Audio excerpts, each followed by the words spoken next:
అందరికీ హ్యాపీ వినాయక చవితి. ఇవాళ అయితే అందరం మనం అయితే వినాయకునికి పూజ అయితే చేస్తాం. సో అందరం నేను కూడా అయితే పూజ చేద్దానికి అయితే ఇక్కడ వినాయకుడిని అయితే చూడడానికి వెళ్తున్నా. అందుకని ఫస్ట్ అయితే టెంపుల్కి వెళ్ళి అక్కడ నుంచి ఇక్కడ పెద్ద వినాయకుడు అయితే కేపీహెచ్పీలో స్ట్రీట్లో అయితే పెట్టారనమాట. ఆ వినాయకుడి దగ్గరికి అయితే వెళ్ళిన వినాయకుడు అయితే 25 ఫీట్లు అయితే ఉంటాడు నియర్లీ. ఇక్కడైతే నేనైతే ఫీట్లు అయితే అడగలేదు, కాకపోతే 25 ఫీట్లు ఉంటాడని అయితే అంచనా వేసిన. దాని తర్వాత ఏంటంటే ఇక్కడైతే మన పూజ అయితే ఇంకా స్టార్ట్ కాలేదు, ఎందుకంటే లోపల ఇంకా డెకరేషన్ అయితే చేస్తుర్రు.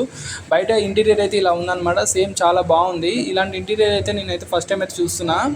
ఇక్కడ దేవుడు కూడా చాలా పెద్దగా ఉన్నాడు. అంతేకాకుండా లోపల మనకైతే డెకరేషన్ అయితే ఇంకా వర్క్ అయితే జరుగుతుంది. సాయంత్రం అయితే పూజ చేస్తారంట. ఇప్పుడైతే పూజ స్టార్ట్ కాలేదు, ఎందుకంటే బయట వర్షం ఫుల్ వస్తుంది కాబట్టి.